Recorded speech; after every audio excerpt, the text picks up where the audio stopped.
Hey, what's going on, guys? This is the Leafs Convo for September 29th, 2019. It is the Sunday Spectacular. I'm Norman James in London, Ontario, joined as always by my podcast partner in crime, the one, the only, Michael Piagello from Cheektowaga, New York. Michael, the preseason is over. Finally, the Leafs dismantling the Wings, 5-0 to wrap it up. I got to tell you, this team looks like it's going to be a 100-point club again. The question is, what will those 100 points mean when the playoffs come around? Good morning. Good morning, Norman. Mercifully, it's over. 8 games. I think it's too long. And it was announced yesterday that the Leafs next year will play only 6, which I think is a good thing. I know that Mike Babcock, after the game yesterday, when somebody asked him about that, said, well, the veterans play 4 no matter what. So if it's 6 games, it's just less work for the others battling for jobs. So I'm sure if he had his way, he'd probably like a 12-game preseason. But to watch all of them and to see basically the Toronto Marlies play twice in the last week, just stretch things out. It's a little tedious, but now we're at where we want to be, which is with a team very close to 23 men, and we'll see the cut downs of the final cut downs either today or Monday before the Tuesday deadline. Yeah, the Marlies won in the shootout 4-3 on Friday, and then the Leafs, most of the team doing the damage to the Wings in the back half of the home and home at Scotiabank Arena on Saturday, 5-0. Mike, kick back about 6 or 7 years when the Leafs weren't good at all. The preseason seemed to mean something. It felt like, the team had a bit of a glimmer of hope when they'd go in and beat the Wings in an exhibition game. And you're always interested to see who is going to emerge because there weren't that many options to hope and hope for and praise, right? Now it's just formulaic because the sense around here is let's get to April and let's get to that first round, but there's still a lot of stuff to do in between. Your feeling as we embark on October 2nd and the Leaf Senators from Scotiabank Arena? Well, I mean, yeah, just to your point before, usually the preseason was the high watermark for the team, and when reality set in that they were one of the worst teams in the league, you couldn't. It was an 82-game slog through mediocrity. Yeah. And now, I think this team legitimately can get to the 100-point plateau, maybe a little higher, but it's going to depend on the competition in the Atlantic Division, which I think is more difficult this year. Yeah. Florida has inserted themselves as a team that could finish in the top 3 with Bobrovsky as a goaltender. Montreal, I don't think is going to be as good, but there are some people who are predicting them to be a playoff team. You have the lesser lights in Ottawa, Buffalo, and Detroit. And Detroit looks horrendous after the 2 games that I saw. Yeah, but it's going to be a big contest between Boston, Tampa, and Toronto for positioning, and include Florida. I think this team is capable of competing in that very high realm. But they're going to have to get consistent goaltending from Frederik Andersen and better overall defensive play. And that's the question I think that will be borne out over this 82 games is whether this new group with Jake Muzzin for a full year, with Tyson Berry, with a bottom pairing right now that appears to be 19-year-old rookie Rasmus Sandin and Martin Marincin, whether they will be better or whether they'll struggle at times like last year's group did. This is the Leafs Convo podcast for Oakridge Ford, oakridgeford.com. Thank you so much to our new sponsors in London, Ontario. We'll take your questions, get to some of your Leafs thoughts. We'll provide Leafs Convo A's in just a few minutes. Plus, we're going to go deeper into one John Tavares, who seems to be en route to adorning the sea at some point here in the next few days. What do you think, OGs, converts? Do you like it? Have your say inside the comment section. On Rasmus Sandin, I guess we're in a situation, Mike, where if he's just born to fit into this roster and born to play, at such an early age and perhaps be an integral part of a defensive core that's young but not as young. Let him go for it. What's the point of? I mean, the Marlies are already going to be pretty stacked. There's lots of guys down there. You're going to have players like a Jeremy Bracco, who probably should be in the NHL right now and could be if he was with another organization. How many of these NHL ready guys are you going to stack in the AHL because you have no room for them on the big club? Well, I mean, that's sort of a symptom of what Kyle Dubas did during the summer, where, I mean, yesterday you saw them send down or put on waivers guys like Tyler Gaudette and Jordan Schmaltz and Ben Harper. You know, these are players who have played in the NHL, but they're just simply not good enough to play at this point, or they chose somebody else to play fourth line or bottom pairing. I think that depth is going to come into, so it's going to be impactful at points during this season. It may have been impactful after yesterday because there was a scare in the first period where Jake Muzzin clipped skates with Darren Helm, and everybody in the arena was holding their collective breath because he left the ice and didn't come back for most of the first period, then came back and everything was fine. It was mostly an equipment issue. But, if they lose one of their top 4D, all of a sudden their defense becomes very thin. And Sandin has been, I mean, I can't say a revelation because he played great in the AHL as an 18-year-old last year, but I think the plan was for him to be in the AHL playing heavy minutes for the first half of the year and then maybe following the developmental model that Travis Dermott did a couple years ago, coming up after New Year's and fitting in at that point. But I think it's a combination of the depth guys not playing that great and Sandin playing phenomenal. I mean, he played 30 minutes against Detroit in Detroit on Friday and was playing power play, shorthanded, calm, collected, creative. I mean, really played well. And I think he sold Babcock there, but because when Babcock talked about the decisions on D that he has to make, he included the top four, and then he said Sandin. So it sounds to me like he's made the club. I'm excited about that, and they've thrown him to the Wolves, giving him the most tough assignment to begin with, playing with Martin Marincin. Yeah, well, that's the one encouraging thing. Maybe that won't be what ends up happening because Babcock did not, etch in stone who the sixth D was. But in all likelihood, it's going to be Marincin. He's played with Sandin in the minors. We know that Babcock loves him. And with the departure of Hainsey and Zaitsev on the D as their top penalty killers, I would think probably early in the season, Marincin is going to be on one of the two defensive units, one of the two defensive pairings that kill penalties because of his long reach. I just know that, watching him on Friday, the same things have happened in his game that happened in instances previous. So he's the same guy. Marincin doesn't seem to pass anyone's eye test. Metrically, he has his backers. The general manager's gone all in on the guy. The head coach likes him, and that's the reason why he's still in the mix for a spot here as opening day approaches. What do they know? What do they see that the rest of us don't? With Babcock, I think it's a comfort level because he knows him. He knows his limitations, and I guess from his point of view, he can live with them. I know what mistakes he's going to make. I can limit his ice time. Yeah. I can limit him 5-on-5 and use him on penalty kills, and he'll help me there. To me, those flaws I can't live with. I just think he exposes himself. He did it against Detroit on Friday. He was chiefly responsible for the game-tying goal late in the third period. You know what? I mean, if you can say you know what he is, and that's a positive, that's the positive that probably gets him a chance early in the season. But as soon as Travis Dermott is healthy, I think Marincin's the one who steps out of the lineup and Dermott steps in.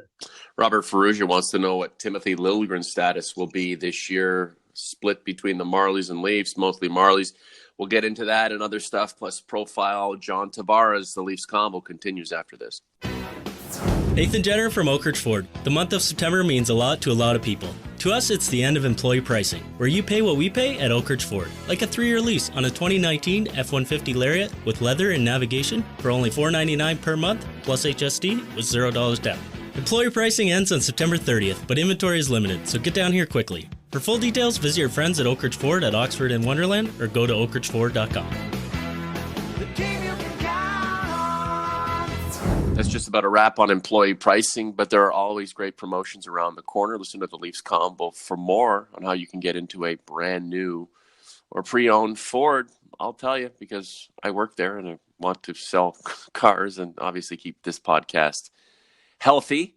Michael, John Tavares, is he the next captain of the Toronto Maple Leafs? Well, after the unfortunate revelations regarding Austin Matthews, I and a lot of people thought that that was the direction the Leafs were going in terms of who the next captain was going to be. It sounds like that's not going to be the case. I know that people like Brian Burke and Darren Drager have said that the Leafs have decided on a captain well before the incident in Arizona happened, or at least the revelation of it occurring happened, and that it wasn't going to be Matthews. So that narrows it down, I believe, to Morgan Rielly or John Tavares. And I agree with what Steve Simmons said in his column yesterday. Either choice, either way, is a great choice because both of them are respected in the room. They're both leaders. They're both Who's this veterans. Who are we talking about? We're talking about Rielly and Tavares? Yes, Rielly or Tavares. Those are the likely two choices. One or the other would be the captain. I think, like I said, I don't think they can go wrong either way. The one negative about Tavares is the fact that he's got 6 years left in his contract. He's not going anywhere.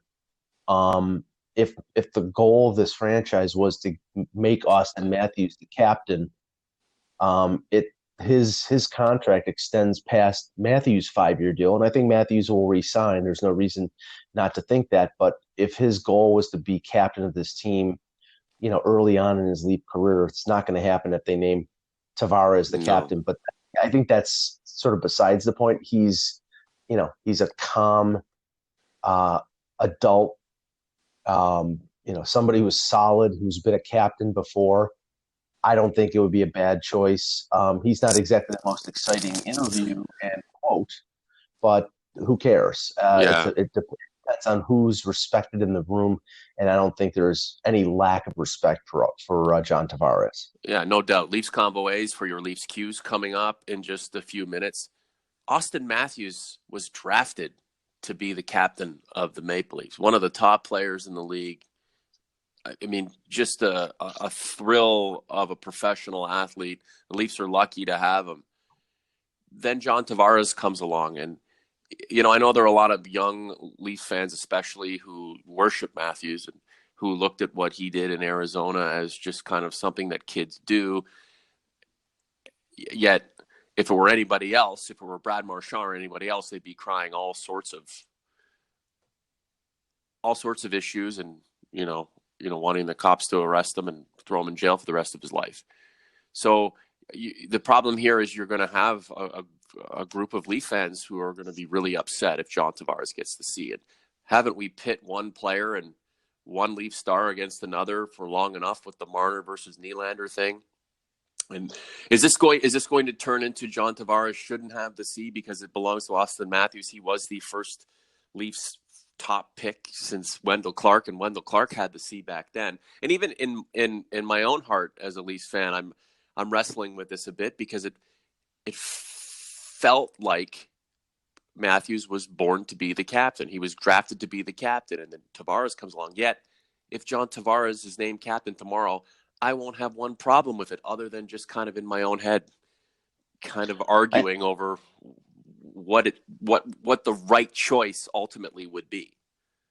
I think the only problem with it is the narrative that has been floated out there that, Tavares, if you don't believe that the Leafs are going to name Matthews and that they chose somebody else before this whole thing came about, then essentially, I can see somebody asking the question of Tavares, how does it feel to be the second choice? And I think that narrative is false. Yeah, I mean, for sure.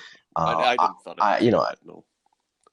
Yeah, and that's the thing. I mean, Austin Matthews has enough responsibility on this team to be a scoring leader, to be the main scorer. And if you saw yesterday against Detroit, him setting up Andreas Janssen for a goal, scoring one himself, setting up Tavares with this pass on the power play. Being the leader, being the scoring leader is enough responsibility. And we know that Matthews is going to be part of the leadership group. But does he need to be in front of the media every day? Does he need to really handle that workload off the ice as well as on the ice?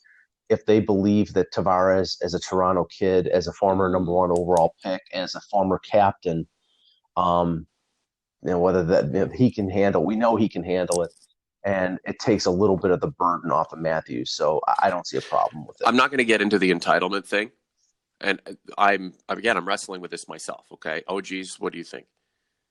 But there would be a bit of entitlement in giving Matthews the C. He's the star. He was drafted first overall. He's the face. He's got the mustache, photogenic. But did pound for pound, does he deserve it more than a guy who's older than him? And Matthews will be Tavares' age one day. Okay, and I'd like to see the young versus older when this generation gets a little bit older. To pound for pound, did he deserve it? Does he deserve it more than Tavares does? And, age does come into play. Veteran savvy comes into play. Attitude, your actions, unfortunately and fortunately, they do come into play. So there would be a sense of, well, I'm supposed to get it. And I already prefaced this discussion I'm having with you and with myself with this notion that Matthews was drafted to be the captain, right? So on the flip side, you have John Tavares, who spent 10 years with another organization, and in a different world might not even be a Maple Leaf, but he does exude a lot of the captain qualities that you want to have. I just want to make sure that Austin Matthews is comfortable with the direction of wherever this is going. And I think he is such an important person in this entire production that my hope and my expectation is that he'd be consulted, there'd be a discussion, and that he'd be as on board for Tavares getting the C as fans, as management, as the coaching staff, and his fellow players.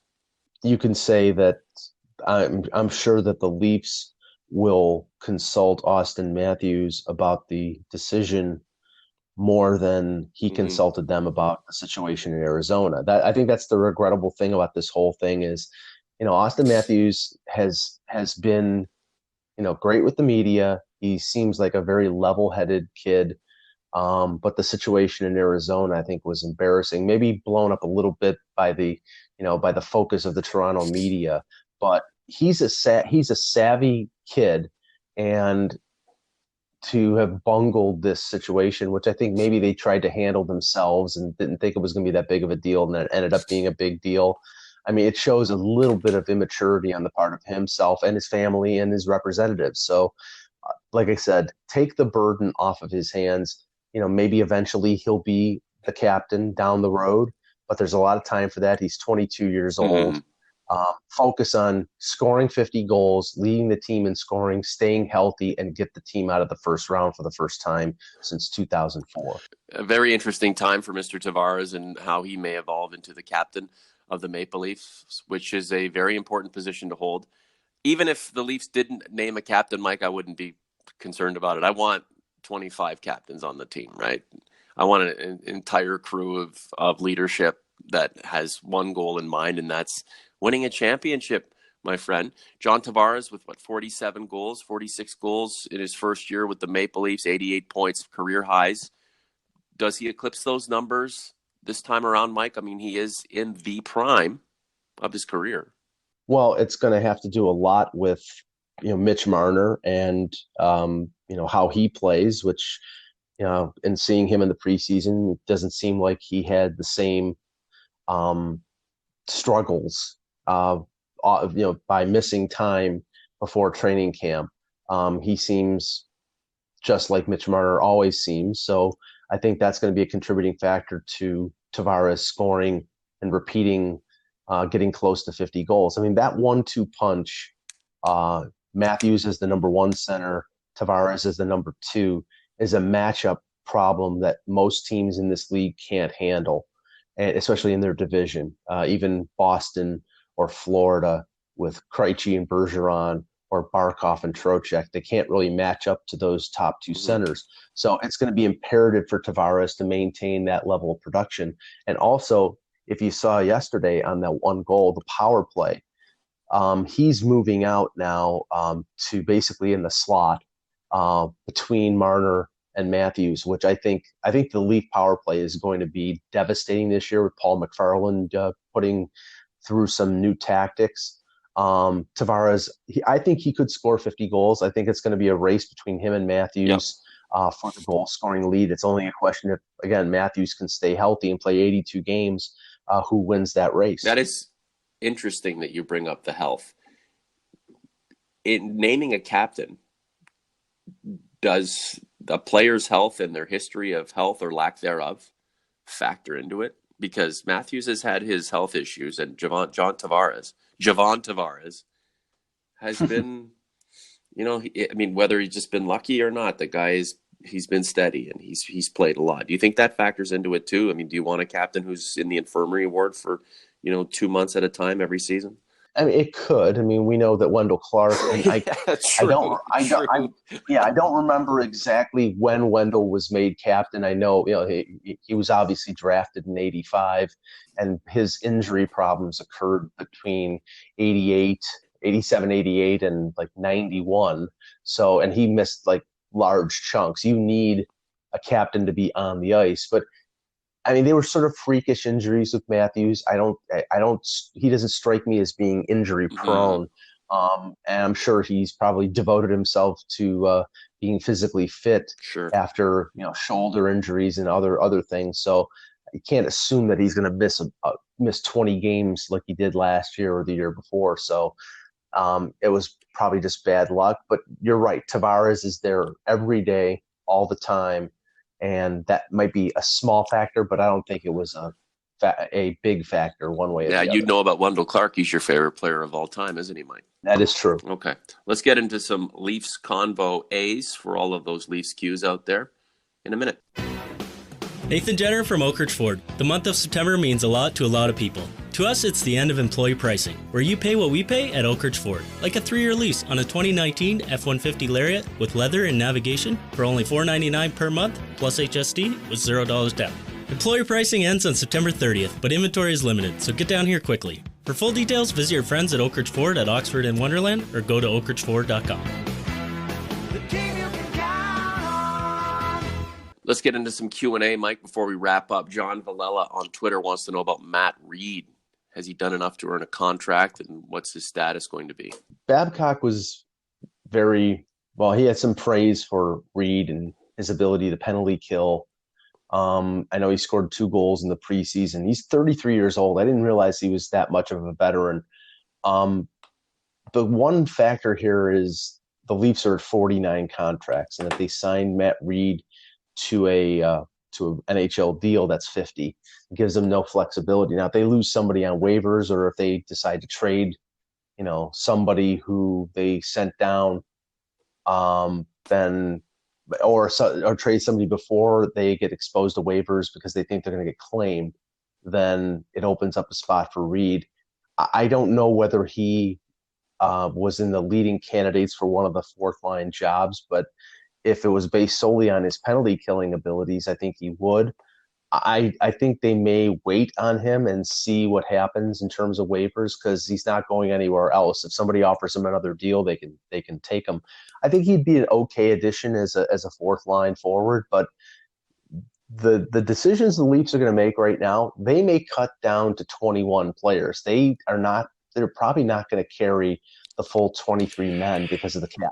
And that's going to be a factor in their decisions. Do you think that'll come back to bite them down the line?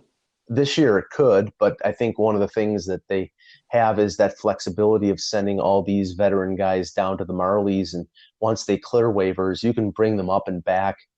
Um, they can do that constantly. They could carry 20 players when they're at home because they know if somebody gets sick or if somebody gets hurt, they can just emergency recall somebody from the Marlies if they're in town.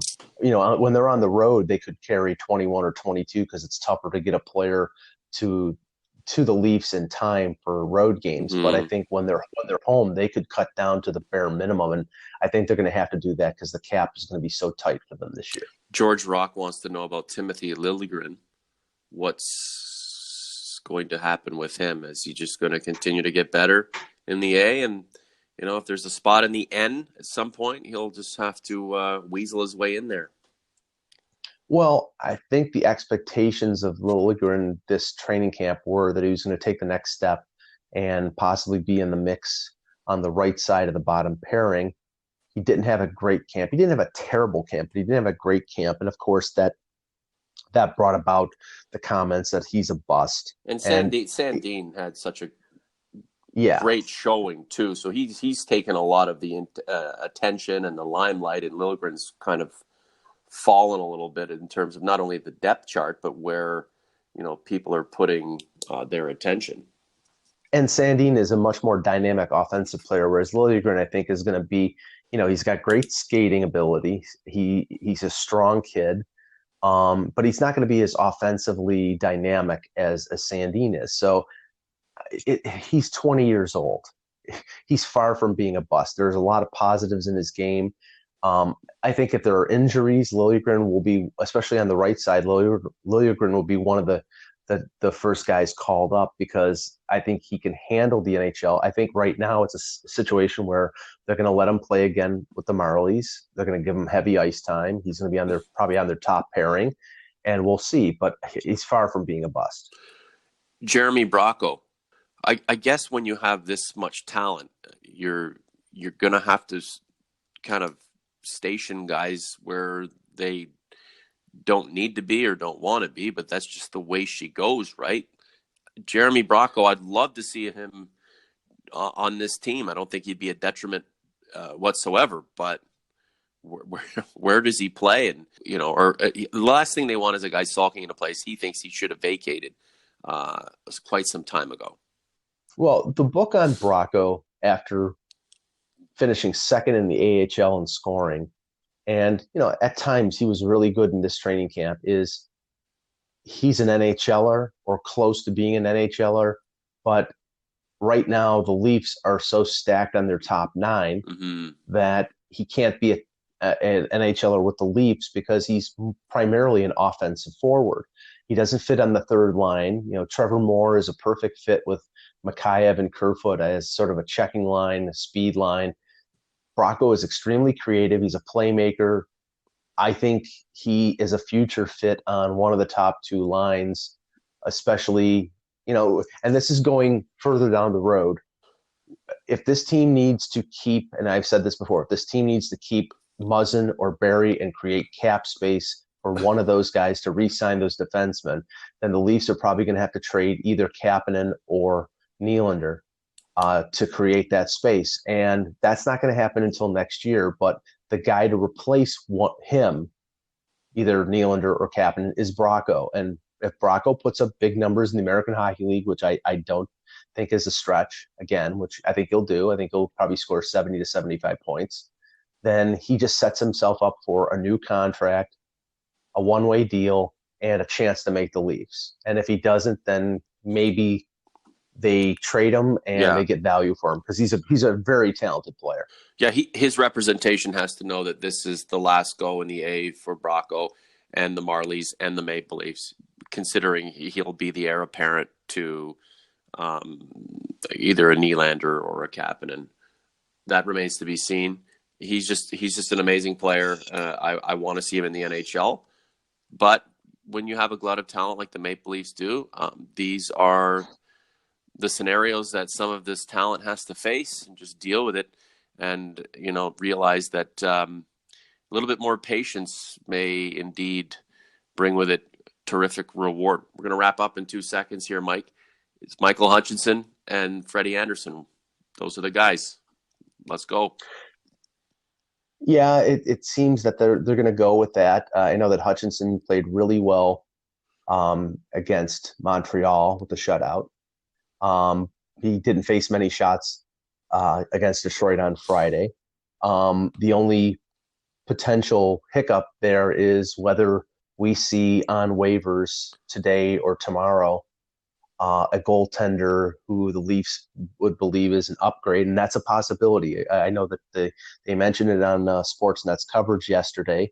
A guy like Tristan Jarry, who's the backup in Pittsburgh, or was the backup. He's 22, I think 23 years old. He has to clear waivers to go down to Scranton. He was a second-round pick, a well-regarded goaltending prospect. He's played a sizable chunk of games in the NHL. If he goes on waivers, now the thing is the Leafs are well down on the waiver list. They're in the 20s because it's based on where you draft. But if he gets placed on waivers, I mean, I think that they would put a claim in on him. And then if he's claimed, then they probably waive Hutchinson. Wow. But that's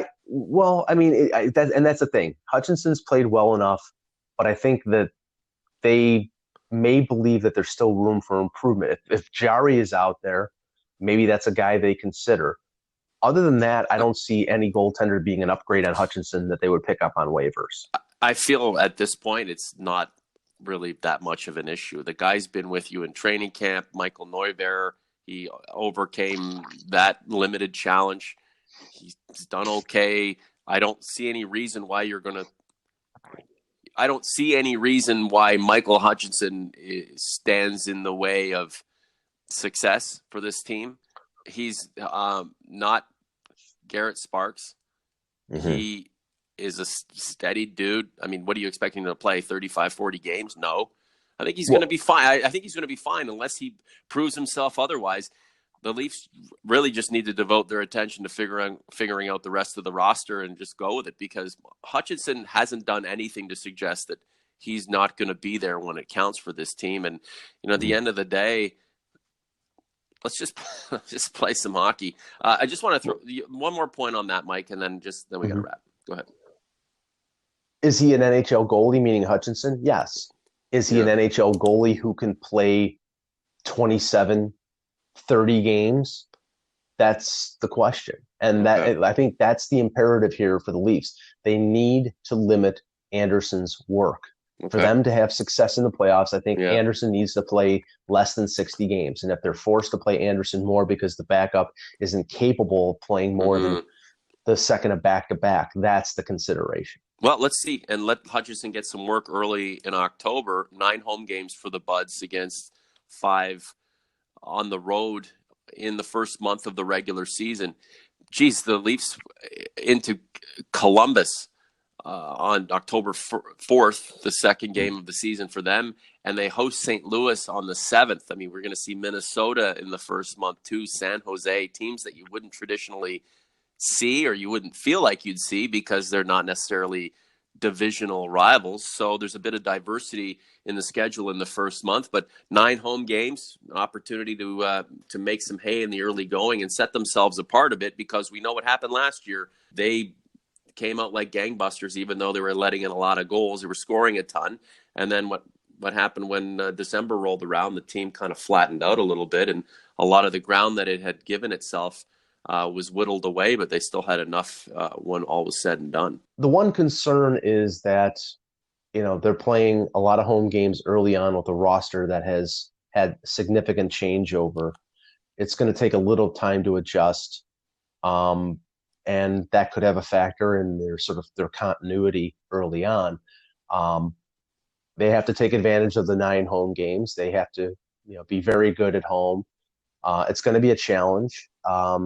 We'll see how other players like Ceci and Barry adjust to their new surroundings. I mean, that's the thing. I mean, you're bringing back mostly the core of the group last year, but there are a lot of new bodies, and that could lead to some growing pains or some transition pains. Mm-hmm. Michael, the Sunday Spectacular is wrapped. Thank you so much. Enjoy the regular season. It starts on Wednesday and will be probably doing a little something before then. So talk to you soon. Thanks, Norman.